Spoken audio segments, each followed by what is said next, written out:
ഒരു ദിവസം 40 കോടി എന്ന് പറഞ്ഞു കഴിഞ്ഞാൽ മണ്ഡലകാലം എന്ന് പറഞ്ഞാൽ എത്ര 60 ദിവസം. 60 ഗുണം 40 എന്ന് പറഞ്ഞു കഴിഞ്ഞാൽ എത്ര കോടി രൂപയായി അഡീഷണൽ. അപ്പം ഈ പണം ഉണ്ടാക്കുക എന്നുള്ള ഉദ്ദേശത്തോടു കൂടിയാണ് അവിടെ വരുന്ന ആളുകളുടെ എണ്ണം ക്രമാതീതമായി വർദ്ധിപ്പിക്കും. എന്നിട്ട് എന്താ ചെയ്യുന്നത്? ആ കൊണ്ടുവരുന്ന ആളുകളുടെ പണം കൊള്ളയടിച്ചുകൊണ്ട് പോവുകയാണ്. ഹിന്ദുവിൻ്റെ ക്ഷേത്രം മുഴുവൻ ഭരണകൂടം എടുക്കും. ഭരണകൂടം എടുത്തിട്ട് അവിടെ കൊള്ള നടത്തും. അവിടെ വരുന്ന ഭക്തന്മാരെ അധിക്ഷേപിക്കുന്നു, അവരെ അപകീർത്തിപ്പെടുത്തുന്നു, അവരെ പരിഹസിക്കുന്നു. ഇത്രയും ലക്ഷക്കണക്കിന് അയ്യപ്പ ഭക്തർ വരുന്ന സ്ഥലത്ത് ശൗചാലയം പോലും, കുടിവെള്ളം പോലും, അതായത് പ്രാഥമികമായിട്ടുള്ള കാര്യങ്ങൾ പോലും ഉണ്ടാക്കിയിട്ടില്ല എന്ന് പറയുമ്പോൾ ഇവരെയൊക്കെ കുറ്റിച്ചൂലെടുത്ത് അടിക്കണ്ടേ? നമസ്കാരം. മിനിഞ്ഞാന്ന് മണ്ഡലകാലം ആരംഭിച്ചിരിക്കുന്നു. ചരിത്രത്തിൽ ഒരിക്കലും നമ്മൾ കണ്ടിട്ടില്ലാത്ത വിധം ശബരിമലയിലെ സംവിധാനങ്ങളെല്ലാം പാളിപ്പോയൊരു കാഴ്ചയാണ് മാധ്യമങ്ങളിലൂടെ ഇന്നലെ നമ്മൾ അറിഞ്ഞത്. ഞെട്ടിപ്പോയി ഇതൊക്കെ കണ്ടപ്പോൾ. കാരണം പൂഴി നുള്ളിയിട്ടാൽ താഴെ വീഴാൻ തക്ക തിരക്ക്, അത്രയ്ക്ക് തിരക്കാണ്. ആ തിരക്കിൽ എന്തെങ്കിലും ഒരാളുടെ കാലൊന്ന് ഇടറിയാൽ മരണപ്പെട്ട് വീഴുന്നത് നൂറുകണക്കിന് ആളുകളായിരിക്കും. ഈ പരമദ്രോഹികൾ ഈ പഴയ സ്ഥാനമൊഴിഞ്ഞ Devaswom board president PS Prashanth എന്ന കഴിവുകെട്ട മനുഷ്യനുൾപ്പെടെ, കയ്യിട്ടുവാരി ഉൾപ്പെടെ, ഈ സ്വർണ്ണ കള്ളക്കടത്തുകാരൻ ഉൾപ്പെടെ ചെയ്തത് എന്താണ്? ഹിന്ദുക്കൾ മൃഗങ്ങളാണോ? ഹിന്ദുക്കൾ മാടുകളാണോ? ശബരിമല ഇവനൊക്കെ കൈയിട്ട് വാരാൻ വേണ്ടി മാത്രമുള്ള ഒരു സംവിധാനം മാത്രമാണോ? എന്താണ് സർ പറയാനുള്ളത്? താങ്കൾ ഇതിനെക്കുറിച്ചൊക്കെ വളരെ വിശദമായി തന്നെ അവലോകനം ചെയ്യുന്ന ഒരാളാണ്. പക്ഷെ നമ്മളൊന്ന് ആലോചിച്ച് നോക്കൂ. പല സ്ഥലങ്ങളിലും ജനക്കൂട്ടമുണ്ടായ പല സ്ഥലങ്ങളിലും ഇത്തരത്തിൽ അപകടമുണ്ടായി നൂറുകണക്കിന് ആളുകൾ മരണപ്പെട്ടു. അവിടെ വന്നിട്ട് എന്തെങ്കിലും ഒരു അനുശോചനം അറിയിച്ചിട്ടോ അല്ലെങ്കിൽ പരസ്പരം രാഷ്ട്രീയ കക്ഷികൾ തമ്മിൽ ചെളിവാരി എറിഞ്ഞിട്ടോ ഒന്നും കാര്യമില്ല. കാരണം മരണപ്പെടുന്നത് സാധാരണക്കാരനാണ്, അല്ലാതെ ഈ രാഷ്ട്രീയ നപുംസകങ്ങളല്ല. അതായത് നമ്മൾ കഴിഞ്ഞ 1.5 മാസക്കാലമായി നമ്മൾ ഈ ഹിന്ദു മതവിഭാഗത്തിൻ്റെ ഏറ്റവും പ്രധാനപ്പെട്ട തീർത്ഥാടന കേന്ദ്രമായിട്ടുള്ള ശബരിമലയിലെ സ്വർണ്ണക്കൊള്ളയെക്കുറിച്ചിട്ടാണ് നമ്മൾ സംസാരിച്ചത്. ശബരിമല അയ്യപ്പൻ പോലും യഥാർത്ഥത്തിൽ ഇപ്പോൾ ഒരു മാതൃകയാണോ എന്നുള്ള നിലയിലുള്ള ചർച്ചകൾ വരെ നടക്കുന്നുണ്ട്. ശബരിമല അയ്യപ്പനുമായി ബന്ധപ്പെട്ടുകൊണ്ട് ആ ശ്രീകോവിലിൽ നിന്നൊക്കെ കോടികളുടെ സ്വർണം കൊള്ളയടിച്ചുകൊണ്ട് പോയതിനെക്കുറിച്ചിട്ടുള്ള ചർച്ചകൾ ഇപ്പോൾ നടക്കുന്നു. ആ കോടികളൊക്കെ കൊള്ളയടിച്ചത് CPM-ൻ്റെ ഒത്താശയോടുകൂടി CPM-ൻ്റെ നേതാക്കന്മാരാണെന്നുള്ളത് തെളിഞ്ഞിരിക്കുന്നു. ചരിത്രത്തിൽ ആദ്യമായി ദേവസ്വം ബോർഡിൻ്റെ ഒരു പ്രസിഡന്റ് ഇപ്പോൾ ജയിലിൽ കിടക്കുക. ഇനി 2 ദേവസ്വം ബോർഡ് പ്രസിഡന്റുമാർ കൂടി ജയിലിലേക്ക് പോകാൻ പോകുന്ന ഒരു ഒരു ഒരു ഒരു ഒരു പ്രത്യേക സാഹചര്യത്തിലാണ് നമ്മൾ നിൽക്കുന്നത്. ആ സാഹചര്യത്തിലാണ് ഈ 2 മാസം നീണ്ടു നിൽക്കുന്ന ശബരിമലയിലെ മണ്ഡലകാലം ഏതാനും ദിവസം 2 ദിവസങ്ങൾക്ക് മുമ്പ് ശബരിമലയിൽ ആരംഭിച്ചു. നമ്മൾ യഥാർത്ഥത്തിൽ എന്താണ് ഇന്നലെ അവിടെ കണ്ടത്? നമ്മളൊന്ന് ആലോചിച്ച് നോക്കും. യഥാർത്ഥത്തിൽ എന്തൊക്കെയോ ഭാഗ്യം കൊണ്ട് ഇന്നലെ അവിടെ ഒരു മഹാദുരന്തം ശബരിമലയിൽ ഒഴിവായി എന്നല്ലേ നമുക്ക് പറയാൻ കഴിയുക? അല്ല, അങ്ങനെ പോലും പറയാൻ കഴിയില്ല. കാരണം തിക്കിലും തിരക്കിലുമുള്ള ഈ ഒരു വെപ്രാളവും വെള്ളം കിട്ടാതെയും അവരുടെ ആ ഒരു ക്ഷീണവും കാരണം 2 പേരാണ് കുഴഞ്ഞു മരിച്ചത്. ഒരു അന്യസംസ്ഥാനക്കാരനായ ഒരു കോദണ്ഡപാനി എന്നൊരു മനുഷ്യനും കൊയിലാണ്ടിക്കാരിയായ സതി എന്നൊരു സ്ത്രീ. അപ്പോൾ 2 പേര് ജീവനെ ഭാഗ്യവശാൽ അവിടെ പോയുള്ളൂ. നമ്മൾ ഇന്നലെ TV-യിൽ ആ ദൃശ്യങ്ങൾ കാണുമ്പോൾ തന്നെ നമ്മുടെ ഈ പറഞ്ഞ പോലെ ആശങ്ക വലിയ തോതിൽ വർദ്ധിക്കുന്ന നിലയിൽ പുഴുക്കളെ പോലെയാണ് അവിടെ 10,000-കണക്കിന് ആളുകൾ ശബരിമലയിൽ ചെന്ന് ഈ അയ്യപ്പനെ കാണാൻ വേണ്ടിയിട്ട് മത്സരിക്കുന്നതും ഈ അങ്ങോട്ട് ചാടുന്നതും ഇങ്ങോട്ട് ചാടുന്നതും കരയുന്നതും ഒക്കെ നമ്മൾ കണ്ടു. സമ്പൂർണമായിട്ടുള്ള വീഴ്ച അതാണ്. അല്ലെങ്കിൽ വീഴ്ച എന്നല്ല, ആദ്യാവസാനം വീഴ്ചകൾ മാത്രമായിരുന്നു ഇന്നലെ ശബരിമലയിൽ നമ്മൾ കണ്ടത്. വെള്ളമില്ല, ഭക്ഷണമില്ല, കിലോമീറ്ററുകളോളം ക്യൂ ആണ്, വാഹനങ്ങൾ, ശൗചാലയങ്ങളില്ല. അപ്പോൾ ദേവസ്വം ബോർഡ് പ്രസിഡന്റ് വന്നിട്ട് പറയുകയാണ്, എന്താ പറയുന്നത്, ഇത്ര ഭീകരമായിട്ടുള്ളൊരു സംഭവം എൻ്റെ ജീവിതത്തിൽ ഇതുവരെ ഞാൻ കണ്ടിട്ടില്ല. ആലോചിച്ചു. ദേവസ്വം ബോർഡിൻ്റെ പ്രസിഡന്റ്, ദേവസ്വം ബോർഡ് പ്രസിഡന്റിനെ ഒരു പരിധിവരെ നമുക്ക് അദ്ദേഹത്തെ കുറ്റപ്പെടുത്താൻ കഴിയില്ല. കാരണം അതിലെനിക്കൊരു എതിരഭിപ്രായമുണ്ട്. കാരണം അദ്ദേഹം അവസാന ഘട്ടത്തിലാണ് ഒരു സർക്കാരിന്റെ മുഖം രക്ഷിക്കാനും പാർട്ടിയുടെ ഒരു മുഖം മിനുക്കാനും ഈ തദ്ദേശ തെരഞ്ഞെടുപ്പിനെ നേരിടാനും ഒക്കെയായി ഒരു IPS ഉദ്യോഗസ്ഥരെ നിയമിക്കുന്നത്. പക്ഷെ അദ്ദേഹം പോലും അത് പറഞ്ഞു. ഒരുപക്ഷെ വേറൊരു രാഷ്ട്രീയ നിയമനമാണെങ്കിൽ അതുണ്ടാവില്ല. അല്ല, നമ്മുടെ ഇതിനകത്ത് പോയിന്റ് അത് പറഞ്ഞോ ഇല്ലയോ എന്നുള്ളതല്ല.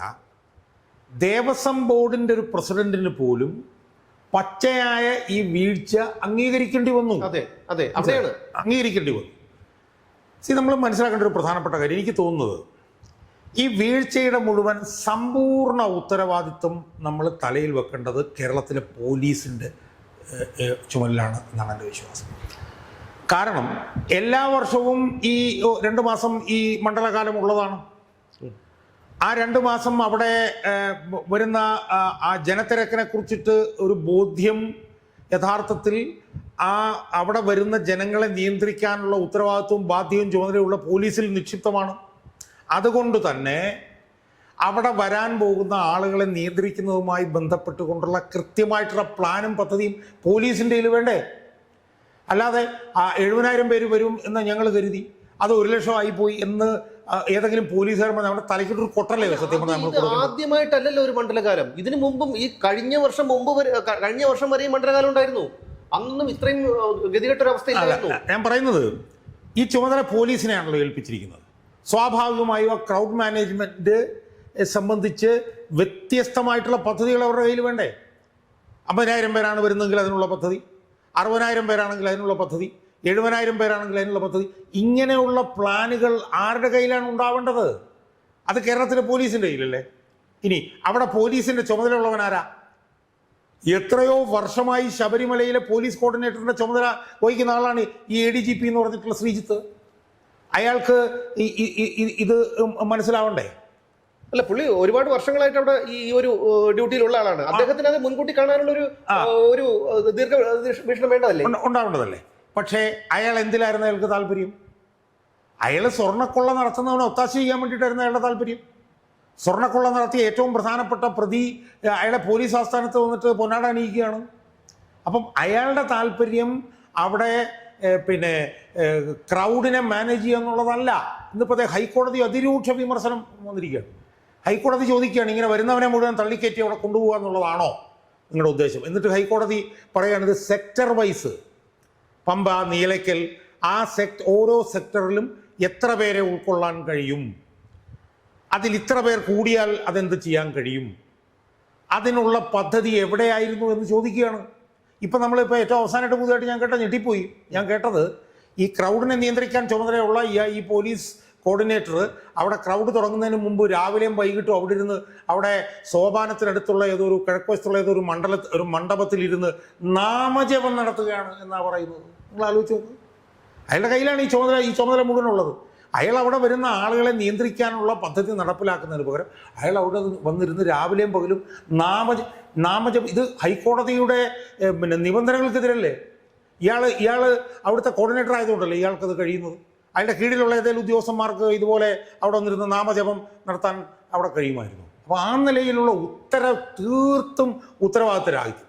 അതുപോലെ തന്നെ വേറൊരു കാര്യം അറിഞ്ഞത്, ശബരിമലയിൽ വരുന്ന ഭക്തന്മാരിൽ നിന്ന് എങ്ങനെ പണമുണ്ടാക്കാം എന്നത് മാത്രമാണ് ദേവസ്വം ബോർഡിന്റെ ലക്ഷ്യം. 100% വാസ്തവമാണ്. ഞാനിപ്പോൾ അതിൻ്റെ ഒരു കണക്ക് ഞാൻ കേൾക്കുമായിരുന്നു. അതായത് ഈ ദേവസ്വം ബോർഡ് ശബരിമലയിൽ എഴുതി കൊടുത്തിരിക്കുന്നത് 60,000 പേർക്കാണ് അവിടെ 60,000 പേരെ ഉൾക്കൊള്ളാൻ അവിടെ കഴിയൂ എന്നാണ് എഴുതി കൊടുത്തിരിക്കുന്നത്. അഫിഡവിറ്റിൽ എഴുതി കൊടുത്തു. ആ ദേവസ്വം ബോർഡ് തന്നെ ഇപ്പോൾ 70,000 പേർക്ക് സ്പോട്ട് ബുക്കിങ്ങും 20,000 പേർക്ക് വിർച്വൽ ക്യൂവിൽ ബുക്കിങ്ങും അനുവദിക്കുകയാണ്. അപ്പോൾ തന്നെ 1,30,000 പേരല്ലേ? ഞാൻ പറഞ്ഞത് 60,000 വരുന്നത് എത്രയായി? ഇന്നലെ അവിടെ 1,10,000 പേര് വന്നു. മനസ്സിലായില്ലേ? അപ്പം ഞാനതിനകത്ത് മനസ്സിലാക്കുന്ന കാര്യം എന്ന് വെച്ച് കഴിഞ്ഞാൽ, അങ്ങനെ വരുന്ന ഓരോ ഭക്തന്മാരും ഒരു 100 രൂപയുടെ കാണിക്കുകയും ഒരു 150 രൂപയുടെ അരവണയും മേടിക്കുക എന്ന് പറഞ്ഞു കഴിഞ്ഞാൽ ഓരോ ഭക്തൻ്റെയിൽ നിന്നും 250 രൂപ വെച്ചിട്ട് കിട്ടുകയാണ്. അപ്പോൾ സ്വാഭാവികമായും 60,000 പേര് അവിടെ വരികയുള്ളൂ എന്ന് പറഞ്ഞെടുത്ത് ഏതാണ്ട് ഒരു 10,000-40,000 പേരിൽ നിന്ന് ഓരോ ദിവസവും മണ്ഡലകാലത്ത് ഏതാണ്ട് ഒരു 250 രൂപ വെച്ചിട്ട് കിട്ടുകയാണ്. 250 എന്ന് പറഞ്ഞാൽ വളരെ വളരെ വളരെ ചുരുങ്ങിയൊരു കണക്കാണ്. കാരണം നമ്മളവിടെ ചെല്ലുമ്പോഴറിയാം, ഞാനവിടെ പോയിട്ടുള്ള ആളാണ്. കാരണം ഈ തമിഴ്നാട്ടിൽ നിന്നോ വരുന്ന മലയാളികൾ വളരെ കുറച്ച് മാത്രമേ ഇവിടെ കാണിക്കിടാറുള്ളൂ. പക്ഷേ അരവണ വാങ്ങിക്കാറുണ്ട്. മറ്റ് അന്യസംസ്ഥാനക്കാരായ ഭക്തരൊക്കെ ഇടുന്നത് 10,000 രൂപയാണ്. അല്ല, ഞാൻ പറഞ്ഞത് ഈ പറഞ്ഞ 250 ശരാശരി ഞാൻ പറഞ്ഞ പോട്ടെ, ഒരു 1,000 രൂപ ശരാശരി നമ്മൾ കരുതുക, ആവറേജ്, കാരണം കൂടുതലും കുറവുണ്ടല്ലോ. 1,000 രൂപ ശരാശരി നമ്മൾ കരുതിയാൽ ഒരു ദിവസം ഒരു 40,000 പേര് കൂടുതൽ വന്നു കഴിഞ്ഞാൽ രൂപ എത്രയും? 40,000 ഗുണം 1000 എന്ന് പറഞ്ഞു കഴിഞ്ഞാൽ 4 മുതൽ 7 40 കോടി ഒരു ദിവസം. ഒരു ദിവസം 40 കോടി എന്ന് പറഞ്ഞു കഴിഞ്ഞാൽ മണ്ഡലകാലം എന്ന് പറഞ്ഞാൽ എത്ര? 60 ദിവസം.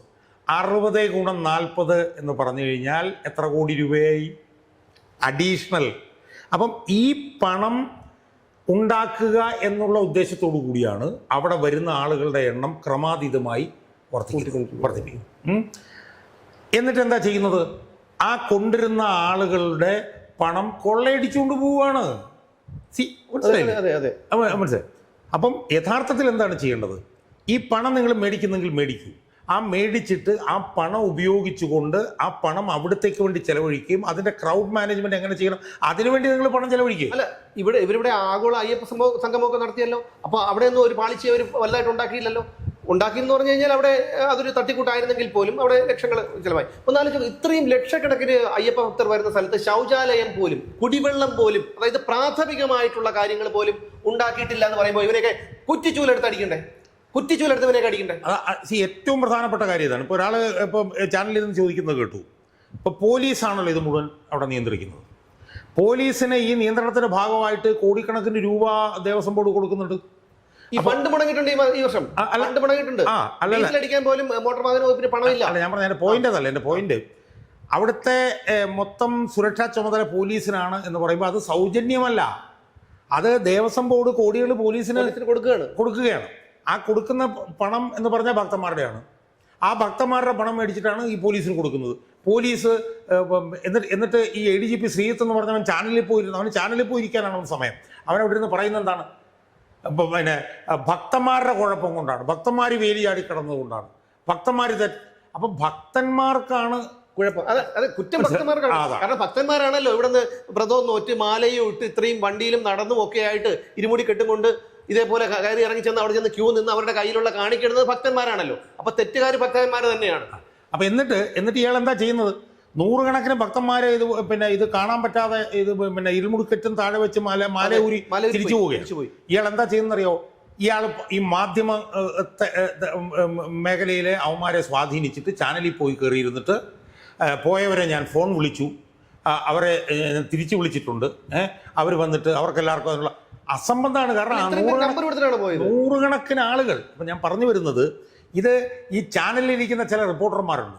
ആ റിപ്പോർട്ടർമാരുമായിട്ട് ഒരു ധാരണ ഉണ്ടാക്കിയിട്ട് അവർ പറയുകയാണ് ഇങ്ങനെ വന്നിട്ട് പലരും തിരിച്ചു പോയി. അപ്പോൾ ഞങ്ങൾ ADGP ശ്രീജിത്തിനെ കണ്ടു. ആ ശ്രീജിത്തിനെ കണ്ടപ്പോഴത്തേക്കും ശ്രീജിത്ത് ഫോൺ നമ്പർ ചോദിച്ചു, ഞങ്ങൾ ഫോൺ കൊടുത്തു എന്നൊക്കെ പറഞ്ഞിട്ട് നമ്മൾ യഥാർത്ഥത്തിൽ ഇതിൻ്റെ CCTV ദൃശ്യങ്ങൾ പരിശോധിക്കും. ഈ മാധ്യമ പ്രവർത്തകർക്ക് ഇയാൾ എന്തെങ്കിലും VIP സന്ദർശനം പോലെ ഏർപ്പാടാക്കി കൊടുത്തിട്ടുണ്ട് എന്ന് കൂടി നമ്മൾ ആലോചിക്കും. ഇവിടുത്തെ മലയാളത്തിലെ മാധ്യമം എങ്ങനെ മാധ്യമം പറയുന്നത്? മാമകൾ അതിൽ അപ്പുറം വേണ്ട.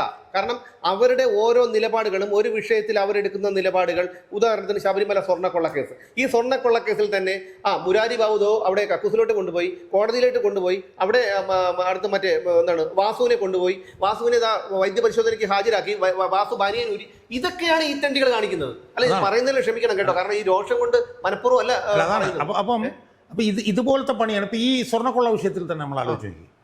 ഈ പോലീസിലെ അത്യുന്നത സ്ഥാനത്തിരിക്കുന്ന ഒരുത്തനെ ഈ കേസിൽ ഏറ്റവും പ്രധാനപ്പെട്ട പ്രതി പോലീസ് ഹെഡ്ക്വാർട്ടേഴ്സിൽ ചെന്ന് പൊന്നാട അണിയിക്കുന്നത് ഇവിടുത്തെ ഒരു മാധ്യമ പ്രവർത്തകനും വാർത്തയല്ല. മനസ്സിലായോ? കാരണം എന്താണ്? അവൻ്റെ കയ്യിൽ നിന്ന് ഇതുപോലുള്ള സൗകര്യങ്ങൾ ഉമ്മാർക്ക് കിട്ടും, അവൻ്റെ കയ്യിൽ നിന്ന് ഇതുപോലുള്ള രഹസ്യമായിട്ടുള്ള വാർത്തകൾ കിട്ടും.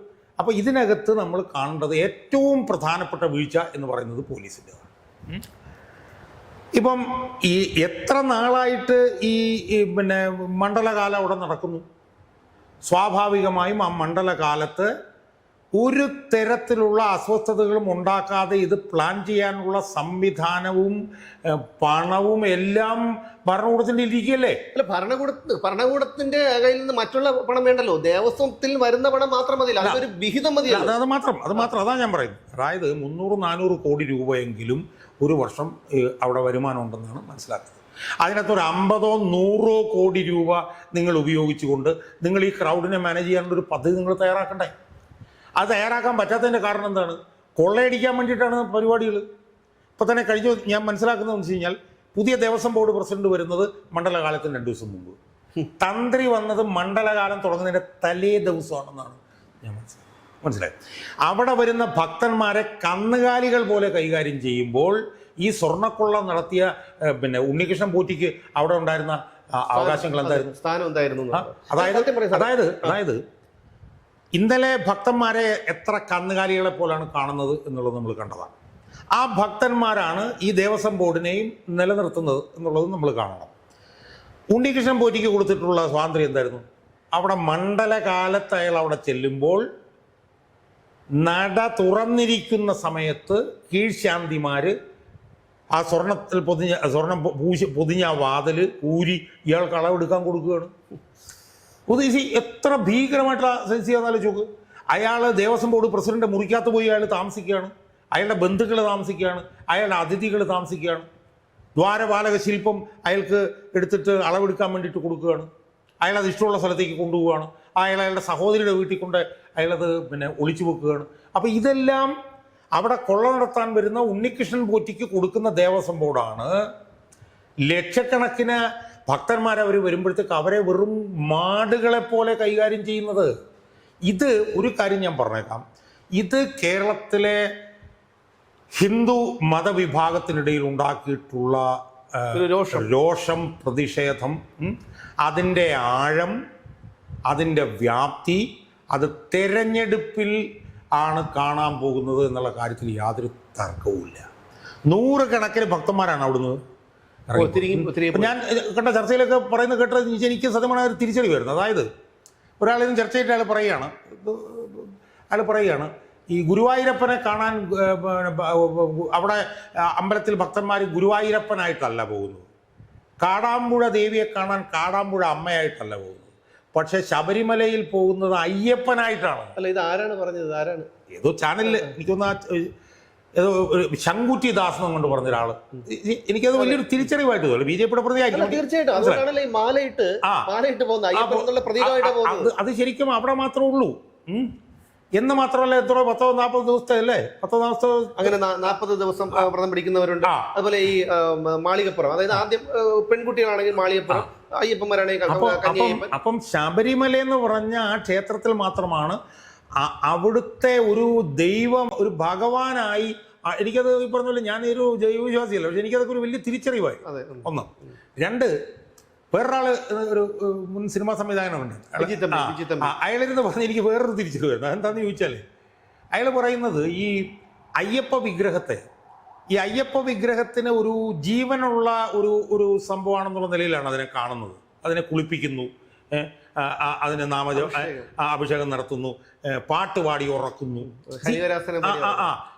അപ്പം എന്തോ ഒരു ജീവനുള്ള. അപ്പം എന്നിട്ട് അയാൾ പറയുന്നത് എന്താണെന്ന് വെച്ച് കഴിഞ്ഞാൽ ഇതുപോലുള്ള പ്രവർത്തനങ്ങൾ നടത്തുന്നതിനൊക്കെ ഓരോ സമയമുണ്ട്. രാവിലെ ഇങ്ങനെ ചെയ്യണം, ഉച്ചയ്ക്ക് ഇങ്ങനെ ചെയ്യണം, വൈകിട്ട് അതിന് ഇത്ര സമയമാകുമ്പോൾ പാട്ടുപാടി ഓർക്കണം. ഇപ്പം ഈ ADGP ശ്രീജിത്ത് എന്നൊക്കെ പറഞ്ഞവനൊക്കെ വന്നിട്ട് പറയുന്നത് എന്താണെന്നറിയോ? അപ്പം എന്താണെന്ന് ചോദിച്ചു കഴിഞ്ഞാൽ ഈ വിഗ്രഹത്തിന് രാവിലെ എഴുന്നേറ്റ് കഴിഞ്ഞാൽ വൈകിട്ട് വരെ ഉറങ്ങുന്നതിനിടയിലുള്ള ഒരു സമയമുണ്ട്. ഇപ്പൊ ഈ ശ്രീജിത്ത് എന്ന് പറഞ്ഞവനൊക്കെ വന്ന് പറയുന്നത് എന്താണ്? കൂടുതൽ ഭക്തന്മാർ വരുന്നത് കൊണ്ട് ഒരു 3 മണിക്കൂറുടെ കൂടുതൽ. അപ്പം ഇയാൾ ചോദിക്കുകയാണ്, അപ്പൊ ഇയാൾ ചോദിക്കുകയാണ്, അയ്യപ്പന് നിങ്ങളൊരു ഓവർ ടൈം അനുവദിക്കുകയാണ്. അയ്യപ്പന് കിടന്നുകൊണ്ട് സമയമുണ്ടല്ലോ, ആ സമയത്താണല്ലോ നിങ്ങൾ ഹരിവരാസനം. അല്ല, ഹരിവരാസനം പാടി ഹരിവരാസനത്തിന്റെ അവസാനത്ത്, അത് ഹരിവരാസനം നമ്മൾ ഒന്നും വേണ്ട, യൂട്യൂബിൽ അടിച്ച് നോക്കണം. ഞാനിത് പറയുമ്പോൾ തന്നെ എന്റെ കണ്ണ് പറയുന്നത് വെച്ചാൽ ഹരിവരാസനം കേൾക്കുമ്പോൾ ആ ഒരു വിശ്വാസം ഉള്ളത് കൊണ്ടാണ്. അപ്പൊ ഈ ഹരിവരാസനം നമ്മൾ കേട്ട് നോക്കിക്കഴിഞ്ഞാൽ അറിയാം, ശബരിമലയിൽ അവിടെ നിൽക്കുമ്പോൾ ഹരിവരാസനത്തിന്റെ ഓരോ വരികൾ പാടുമ്പോഴും അവിടെ ഓരോ കാര്യങ്ങൾ ചെയ്യാണ്. അവസാനത്തെ വരി പാടുമ്പോൾ നടയടച്ച് ശാന്തി പുറത്തിറങ്ങുകയാണ്. മനസ്സിലായോ? അപ്പൊ ആ ഹരിവരാസനം ഒരു ഇവന്മാരുടെ കഴിവുകേടും വിവരക്കേടും കൊണ്ട് ഒരു 3-4 മണിക്കൂറൂടെ നീട്ടുകയാണ്. അപ്പൊ അത് അയ്യപ്പനോട് ചെയ്യുന്ന ഏറ്റവും വലിയ അനീതിയല്ലേ? അതിന് ഉത്തരവാദികൾ ആരാണ്? ഇതാണ് ഹിന്ദുവിന്റെ മനസ്സിൽ കയറിയിരിക്കുന്നത്. മനസ്സിലായില്ലേ?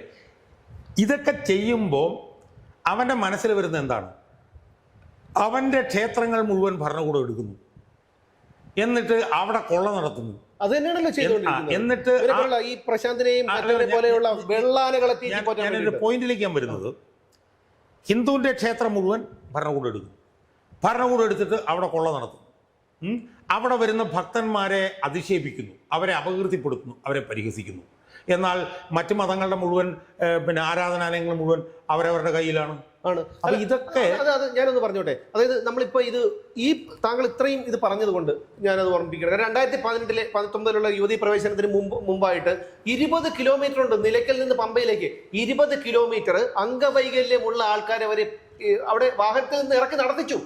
അതായത് നമ്മൾ ഈ പണ്ട് സാറിന് അറിയാമായിരിക്കും, ഇന്നാണ് ലോറികളിൽ മാടുകളെ കൊണ്ടുവരുന്നത് തമിഴ്നാട്ടിൽ നിന്ന്. പണ്ട് റോഡിൽ നടത്തിക്കൊണ്ടുവരുന്നത് എന്റെ കൊച്ചുകാലത്തൊക്കെ അറിയാം.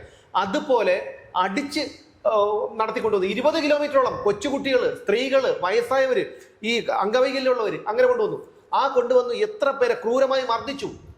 എന്നിട്ട് അവർ പറഞ്ഞു എന്താണ്, വിശ്വാസികളല്ല എന്നൊക്കെ അവർ പറഞ്ഞു. അത് രാഷ്ട്രീയമായി പലരും മുതലെടുത്തു. രാഷ്ട്രീയം മാറ്റി വെച്ച് ചിന്തിച്ചു നോക്ക്. അന്നത്തെ വീഡിയോകൾ എടുത്ത് നോക്കിക്കഴിഞ്ഞാൽ അറിയാം ഇന്നും എത്ര 35,000-ൽ പരം 26,000-ൽ പരം കേസുകൾ ഇന്ന് നിലനിൽക്കുന്നുണ്ട്. അപ്പൊ ഇതിനകത്ത് നമ്മൾ കാണേണ്ട ഒരു കാര്യം, ഈ ഹിന്ദു മതവിഭാഗത്തിനിടയിലുള്ള ഒരു വലിയ പ്രചരണം എന്ന് പറയുന്നത് ഇതെല്ലാം തന്നെ ശബരിമല എന്ന് പറയുന്ന തീർത്ഥാടന കേന്ദ്രത്തെ തകർക്കാൻ വേണ്ടിയിട്ടുള്ള ശ്രമമാണെന്നുള്ള പ്രചരണമാണ് അവരുടെ എല്ലാം. അല്ല, അതിന് കാരണവുമുണ്ട്. അതായത് പല കാലഘട്ടങ്ങളിലും ശബരിമലയെ തകർക്കാനുള്ള ശ്രമങ്ങൾ ഉണ്ടായിട്ടുണ്ട്. ശബരിമല തീവെപ്പ് കേസ് ഉണ്ടായിട്ടുണ്ട്. അതുപോലെ ഒരു സിനിമാ നടി ഇരുന്നിട്ട് ശബരിമലയിൽ വന്നിട്ട് അവര് അയ്യപ്പനെ തൊഴുതു എന്ന് പറയുന്നതുകൊണ്ട് അരവണയിൽ എലിവാല് കണ്ടെത്തിയ സംഭവങ്ങൾ ഉണ്ടായിട്ടുണ്ട്. അങ്ങനെ ഒരുപാട് നിരവധി സംഭവങ്ങളാണ് നമുക്ക് അതിൽ അവർ പറയുന്നതിനകത്തുള്ള ഒരു പ്രധാന പോയിന്റ് എന്താണെന്ന് ചോദിച്ചു കഴിഞ്ഞാൽ, ഈ ശബരിമല എന്ന് പറഞ്ഞ തീർത്ഥാടന കേന്ദ്രം ഈ ഭക്തന്മാരെ സംബന്ധിച്ചിടത്തോളം എന്തോ ഒരു കാന്തിക ശക്തിയുള്ള ഒരു തീർത്ഥാടനം. എനിക്കതൊക്കെ ഭയങ്കര ഒരു തിരിച്ചറിവായിരുന്നു. നമ്മൾ ഈ ഒരു ദൈവവിശ്വാസി അല്ലാത്തതുകൊണ്ട് അത് വേറെ ഒരു ക്ഷേത്രത്തിലും അതില്ല. പക്ഷെ അയ്യപ്പൻ എന്ന് പറയുന്നത് അന്ധവിശ്വാസമായിട്ട് തോന്നാം. അപ്പം ഭക്തന്മാരെ സംബന്ധിച്ചിടത്തോളം ഈ ശബരിമലയിൽ പോകേണ്ട സമയമാകുമ്പോഴത്തേക്ക് അവരങ്ങോട്ട് ഈ കാന്തത്താൽ ആകർഷിക്കപ്പെടുന്നത് പോലെ അങ്ങോട്ട് ആകർഷിക്കപ്പെടുകയാണ്. എന്ന് മാത്രമല്ല, ഈ ശബരിമലയ്ക്ക് ഉണ്ടായിക്കൊണ്ടിരിക്കുന്ന ഒരു പ്രശസ്തി, ശബരിമലയിലേക്ക് വരുന്ന ഭക്തന്മാരുടെ എണ്ണം, ഇതൊക്കെ ഓരോ വർഷവും വലിയ തോതിൽ വർദ്ധിക്കുകയാണ്. അപ്പോൾ അത് യഥാർത്ഥത്തിൽ മറ്റ് മതങ്ങളെ സംബന്ധിച്ചിടത്തോളം അവർക്ക് ഭീഷണിയാണെന്നുള്ള പ്രചരണമാണ് ഹിന്ദു മതവിഭാഗങ്ങളുടെ ഇടയിൽ നടന്നുകൊണ്ടിരിക്കുന്നത്. മനസ്സിലായോ? കാരണം ഈ മതപരിവർത്തനം നടത്തുന്ന സെറ്റുകാരൊക്കെ ഉണ്ടല്ലോ മറ്റു മതങ്ങൾ, അവർക്കൊക്കെ ടെൻഷനാണ്. അവിടെ വേറൊരു വിഷയമുണ്ട്. അതായത് പല ക്ഷേത്രങ്ങളിൽ, ഞാൻ അതിനെ അനുകൂലിക്കുന്നില്ല എങ്കിൽ പോലും പല ക്ഷേത്രങ്ങളിലും എഴുതിയിരിക്കുന്ന അഹിന്ദുക്കൾക്ക് പ്രവേശനമില്ല. അത് ഞാൻ പറഞ്ഞ പോയിന്റ് അതാണ്. അതായത് ഞാൻ പറഞ്ഞു വന്ന പോയിന്റ് അതല്ല, അഹിന്ദുക്കൾക്ക് പ്രവേശനമില്ല. അതുപോലെ തന്നെ മറ്റുള്ളവരുടെ അത് അങ്ങനെ തന്നെയാണ്, മറ്റു മതക്കാരിലും. പക്ഷേ ശബരിമലയിൽ മതമില്ല, ഏത് മതക്കാരനും വരാം. അപ്പൊ അതുകൊണ്ട് തന്നെ ശബരിമലയ്ക്കുണ്ടാകുന്ന ഈ പ്രാധാന്യം മറ്റു മതങ്ങളെ അസ്വസ്ഥരാക്കുന്നുണ്ട് എന്നൊരു പ്രചരണം ഹിന്ദുക്കളുടെ ഇടയിലുണ്ട്. സ്വാഭാവികമായും ആ വാദത്തിന് ഇപ്പം ശക്തി കൂടുകയാണ്. കാരണം ശബരിമല തകർക്കാൻ വേണ്ടിയിട്ടുള്ള ശ്രമങ്ങൾ നടക്കുന്നു. ഇപ്പം ഈ സ്വർണ്ണക്കൊള്ള തന്നെ ആ ചാനലിൽ ചർച്ച ചെയ്തിരുന്നു. അതിൽ ശങ്കുട്ടിദാസൻ അയാൾ പറഞ്ഞതിൻ്റെ ഒരു പോയിന്റ് എന്താണെന്നറിയോ? അതായത് അയ്യപ്പൻ്റെ സ്വർണം അയ്യപ്പന് പോലും സുരക്ഷിതമായി വെക്കാൻ കഴിയുന്നില്ല, പിന്നെ ശബരിമലയ്ക്ക് എന്ത് കാര്യം എന്നുള്ള ഒരു തോന്നൽ ഉൾപ്പെടെ വരുത്തുക എന്നുള്ളൊരു ഗൂഢ ഉദ്ദേശം ഇതിന്റെ പുറകിലുണ്ടോ എന്ന് അവർ സംശയിച്ചോട്ടെ. പക്ഷേ എനിക്ക് പറയാനുള്ളത് എന്താണെന്ന് വെച്ചാൽ 2019 യുവതീ പ്രവേശനം നടക്കുന്നു. യുവതീ പ്രവേശനം എല്ലാ ആക്ടിവിസ്റ്റുകളെ പ്രവേശിപ്പിക്കുന്നു. അതിനുശേഷം ഇതുമായി ബന്ധപ്പെട്ട് നിൽക്കുന്നവർ, ഞാൻ ആരുടെ പേരെടുത്ത് പറയുന്നില്ല, ഇതിന്റെ പിന്നിൽ പ്രവർത്തിച്ചവരുടെ എല്ലാം ജീവിതത്തിൽ, അവരുടെ സ്വകാര്യ ജീവിതത്തിലും കുടുംബജീവിതത്തിലും വ്യക്തി ജീവിതത്തിലും രാഷ്ട്രീയ ജീവിതത്തിലും ഒക്കെ ഔദ്യോഗിക ജീവിതത്തിലും ഒക്കെ എന്തൊക്കെ തിരിച്ചടികളാണ് വന്നിട്ടുള്ളതെന്ന്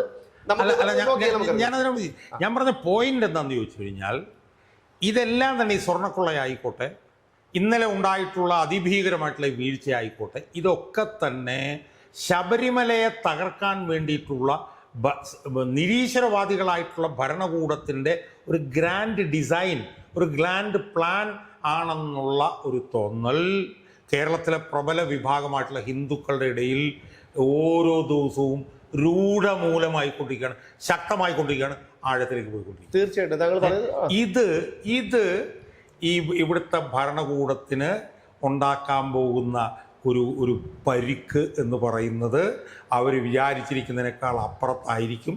അവരെന്തൊക്കെ ആനുകൂല്യങ്ങൾ, ക്ഷേമ പെൻഷൻ, മറ്റത് മറിച്ച സാധനമൊക്കെ കൊണ്ടുവന്നാലും അതിന് മുകളിൽ 1000 ഇരട്ടി ശക്തിയോടുകൂടി അവരെ ഇത് ബാധിക്കും എന്നുള്ള കാര്യത്തിൽ ഒരു തർക്കമില്ല. അത് എൻ്റെ ഒരു അഭിപ്രായത്തിൽ സർക്കാരിനെ മാത്രമല്ല CPM എന്നൊരു പ്രസ്ഥാനത്തെ പോലും തകർക്കാൻ ഉതകുന്ന തരത്തിലുള്ള ഒരു തോന്നൽ ഹൈന്ദവ വിശ്വാസികൾക്ക് ഇടയിലേക്ക് ഉണ്ടായിട്ടുണ്ട്. ഇപ്പോഴും പ്രത്യക്ഷമായി CPM-നോടൊപ്പം നിൽക്കുന്ന പലരും പരോക്ഷമായി അവരുടെ ചിന്താഗതി വേറെയാണ്. കാരണം നമ്മൾ പല ആൾക്കാരോടും ഇതിനകത്ത് ഏറ്റവും പ്രധാനപ്പെട്ട ഒരു പോയിന്റ് എന്ന് പറയുന്നത് 2019 ഏറ്റവും വലിയ പരിക്ക് CPM ഉണ്ടായി. അതിന്റെ കാരണം എന്താണെന്ന് വെച്ച് കഴിഞ്ഞാൽ CPM-ന്റെ കയ്യിലാണ് ഹിന്ദു വോട്ട് ബാങ്ക്. ആ ഹിന്ദു വോട്ട് ബാങ്കാണ് പിന്നെ യുവതി പ്രവേശം വന്നപ്പോൾ ഏറ്റവും കൂടുതൽ അസ്വസ്ഥരായത്. അതെ, ആ ഹിന്ദു വോട്ട് ബാങ്കാണ് വലിയ തോതിൽ UDF-ലേക്ക് ഒഴുകിപ്പോയത്. ഇപ്പോഴും CPM-ന്റെ അടിത്തറയായിട്ടുള്ള ഹിന്ദു വോട്ട് ബാങ്ക് അന്നുള്ളതിനേക്കാൾ അസ്വസ്ഥരാണ്. ഇന്നലത്തെ ഒരൊറ്റ വിഷയം തന്നെ CPM-ന് ഉണ്ടാക്കിയിട്ടുള്ള പരിക്ക് ഭീകരമാണ്. അല്ല, അത് മാത്രമല്ല, എൻ്റെ ഒരു സംശയം എന്താണെന്നറിയോ, ഇത് ഒരു മനഃപൂർവ്വം ക്രിയേറ്റ് ചെയ്യുന്നതാണോ എന്ന് സംശയം. കാരണം എന്ന് വെച്ച് കഴിഞ്ഞാൽ കുറച്ച് വർഷങ്ങൾക്ക് മുമ്പ് പുല്ലുമേട് ദുരന്തം ഉണ്ടായി.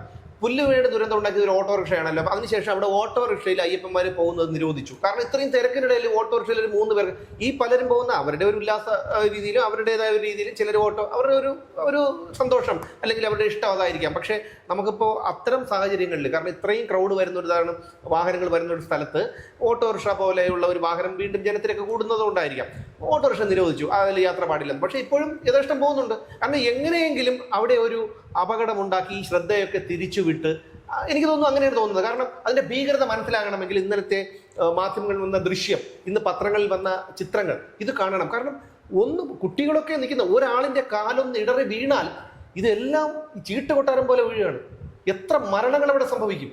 ഇവിടെ വന്നിട്ട് അതിനുശേഷം ഏത് രാഷ്ട്രീയ പാർട്ടിയോ ആവട്ടെ ആരെങ്കിലും വന്നിട്ട് എന്തെങ്കിലും അനുശോചനം രേഖപ്പെടുത്തിയാലോ നഷ്ടപരിഹാരം കൊടുത്താലോ ഇത് വളരെ സിമ്പിളാണ്. കാരണം എന്താണെന്ന് വെച്ചാൽ നമ്മളൊന്ന് നോക്കൂ, ഈ മണ്ഡലകാലത്തിന് മുമ്പുള്ള ഒരു 2-2.5 മാസക്കാലമാണ് യഥാർത്ഥത്തിൽ ഈ മണ്ഡലകാലത്തിൻ്റെ തയ്യാറെടുപ്പുകൾക്ക് വേണ്ടി ദേവസ്വം ബോർഡ് ഉപയോഗിക്കേണ്ടത് ആണല്ലോ. അതെ, ആ 2.5 മാസക്കാലം എന്തായിരുന്നു അവർക്ക്? സ്വർണ്ണക്കൊള്ള എങ്ങനെ മറച്ചു വെക്കാം? അല്ല, ഇതിലെനിക്ക് പറയേണ്ടതെന്ന് വെച്ചാൽ ഈ കഴിഞ്ഞ സ്വർണ്ണക്കൊള്ള ഭയങ്കരമായിട്ടുള്ള, അതായത് വാസുവിനെ അറസ്റ്റ് ചെയ്യുന്നതിന് തൊട്ട് മുമ്പുള്ള ആഴ്ചയും ദേവസ്വം ബോർഡ് പ്രസിഡന്റ് പ്രശാന്ത് ഇതിന്റെ ഈ ഫർണിച്ചർ പർച്ചേസിംഗിന് പോയിരുന്നു. അവർക്ക് ഈ ഫർണിച്ചർ പർച്ചേസിംഗിന് പ്രസിഡന്റ് നേരിട്ട് പോവുകയാണ്. അതൊരു വശം. 2, ഈ കഴിഞ്ഞ 2 മാസത്തിനിടയിൽ Devaswom board president PS Prashanth നടത്തിയിട്ടുള്ള പത്രസമ്മേളനങ്ങൾ നമ്മൾ നോക്കൂ. ആ മുഴുവൻ പത്രസമ്മേളനങ്ങളും സ്വർണ്ണക്കൊള്ളയുമായിട്ട് ബന്ധപ്പെട്ടിട്ടാണ്. ഒരൊറ്റ പത്രസമ്മേളനം പോലും ഈ മണ്ഡലകാലത്തിന്റെ മുന്നൊരുക്കങ്ങളെ കുറിച്ചിട്ട് അയാൾ പറഞ്ഞായിട്ട് നമ്മൾ കേട്ടിട്ടില്ല. അപ്പൊ സ്വാഭാവികമായും കഴിഞ്ഞ 2 മാസക്കാലം ഇതിനുവേണ്ടി ഉപയോഗിച്ചിട്ടില്ല. കഴിഞ്ഞ 2 മാസക്കാലം ഗവൺമെന്റ് ഈ മുന്നൊരുക്കങ്ങൾക്ക് വേണ്ടി ഉപയോഗിച്ചിട്ടില്ല. കഴിഞ്ഞ 2 മാസക്കാലം പോലീസും ഈ മുന്നൊരുക്കങ്ങൾക്ക് വേണ്ടി ഉപയോഗിച്ചിട്ടില്ല. ഇവനൊന്നും അവിടെ പോയി നിൽക്കണ്ടെന്നേ, അവിടെ ചെയ്യാനുള്ള ആൾക്കാരെ ചുമതലപ്പെടുത്തി അതിൻ്റെതായ ഉദ്യോഗസ്ഥരെ വിട്ട് അവരവിടെ വെടിപ്പായി ചെയ്യുമല്ലോ കാര്യങ്ങൾ. അതൊന്നും ചെയ്യാതെ കിട്ടുന്നത് മുഴുവൻ കൈയിട്ട് വാരാനും ഇപ്പോ എന്ന് പറഞ്ഞാൽ ഈ ഒരു വലിയ ഭരണവിരുദ്ധ വികാരം കൂടാതെ തന്നെ ശബരിമല സ്വർണ്ണക്കൊള്ളയുമായി ബന്ധപ്പെട്ട് താങ്കൾ പറഞ്ഞതുപോലെ വളരെ ശക്തമായിട്ടുള്ള അതായത് ഒരിക്കലും ചരിത്രത്തിൽ ഇല്ലാത്ത തരത്തിലുള്ള ഒരു രോഷം CPM-നോടും സംസ്ഥാന സർക്കാരിനോടും ജനങ്ങൾക്കുണ്ട്. ആ ജനങ്ങളിൽ ഹിന്ദുക്കൾ മാത്രമല്ല, അതായത് ഞാൻ പറഞ്ഞല്ലോ ഈ ജാതിയും മതവും ഒക്കെ പറയുന്നത് ഒരു വിഭാഗം മാത്രമേ ഉള്ളൂ. ഭൂരിപക്ഷം പേരും പരസ്പരം മറ്റു ദൈവങ്ങളെയും മതങ്ങളെയും അവരെ ആരാധിക്കുന്നവരും അതിനെ ബഹുമാനിക്കുന്നവരുമാണ്. അവരുടെയൊക്കെ ഇത് തിരിച്ചടിയായി വരും. അവരൊക്കെ ചിന്തിക്കുന്നത് ഇത് തന്നെയാണ്. പക്ഷേ ഇവരെല്ലാം ഇതെന്ന് വെച്ചാൽ എന്തെങ്കിലും ഒരു കുളം കലക്കി ഈ വിഷയം ഒന്ന് മാറ്റിവിടണം. അല്ലെങ്കിൽ ഒന്ന് ആലോചിച്ചു, എത്ര അപകടകരമായിട്ടുള്ള ഒരു രീതിയിലേക്ക് പോകുന്നത്. കഴിഞ്ഞ ഇപ്പൊ അവിടെ കരൂര് വിജയ് വന്ന ഒരു പരിപാടിയിൽ തന്നെ 2 ലക്ഷത്തോളം പേര് വന്നു, അവിടെ പങ്കെടുത്തു. അവിടെ എന്തുമാത്രം അപകടങ്ങളുണ്ടായി. അവിടെ ആർക്കെങ്കിലും ഈ രാഷ്ട്രീയക്കാരനോ നേതാക്കൾക്കോ ഈ പരിപാടി സംഘടിപ്പിച്ചവനോ അവിടുത്തെ മുഖ്യമന്ത്രിക്കോ ആർക്കെങ്കിലും എന്തെങ്കിലും പറ്റിയോ? മരിച്ചത് മുഴുവൻ ഈ പറഞ്ഞ പട്ടിണി പാവങ്ങളും അത്താഴ പട്ടിണിക്കാരനും ദരിദ്രവാസികളുമായിട്ടുള്ള ആൾക്കാരാണ്. ഇവിടെയും അത് തന്നെയാണ് സംഭവിക്കുന്നത്. ഒരു സ്വാധീനമുള്ളവരും വന്ന് അവിടെ ക്യൂവിൽ നിൽക്കില്ല. അതിന് എല്ലാ അമ്പലത്തിലും ഉണ്ട്, പ്രത്യേക ക്യൂ ഉണ്ട്, VIP ക്യൂ ഉണ്ട്. അതുകൊണ്ട് നമ്മളെപ്പോലുള്ള സാധാരണക്കാരാണ് ചെന്നിട്ട് ഇതേപോലെ മാടുകളെ പോലെ നിൽക്കുന്നത്. പക്ഷെ ഇത് എന്തായാലും CPM-ന് ഒരു കനത്ത തിരിച്ചടി ആയിരിക്കുമെന്ന് മാത്രമല്ല, ഈ CPM എന്ന ഒരു നശിച്ച പ്രസ്ഥാനത്തിന്റെ അടിവേരിളകുന്നത് പോലും ഈ ശബരിമല എന്നുള്ള ഒരു പരമ പവിത്രമായ ഒരു പുണ്യഭൂമിയുടെ കാരണം കൊണ്ടായിരിക്കാം എന്നുള്ള കാര്യത്തിൽ യാതൊരു തർക്കവുമില്ല. രാഷ്ട്രീയവും മതവും ജാതിയും എല്ലാം മാറ്റിവെച്ച് ചിന്തിക്കണം. കേരളത്തിലെ സമൂഹം ഇത് കാണണം. ഇത് ഇനിയിപ്പോൾ ഒന്നും പറഞ്ഞിട്ട് കാര്യമില്ല. കാരണം സർക്കാർ ഇനിയിപ്പം അതിൻ്റെ കാര്യങ്ങളൊക്കെ കൈവിട്ട് പോയി കഴിഞ്ഞു. എന്തായാലും ഇനി ഒരു അപകടവും ഉണ്ടാകാതെ ഒരു ദുരന്തവും ഉണ്ടാകാതെ ഈ മണ്ഡലകാലം കഴിയട്ടെ എന്ന് മാത്രമേ പ്രാർത്ഥിക്കാനുള്ളൂ.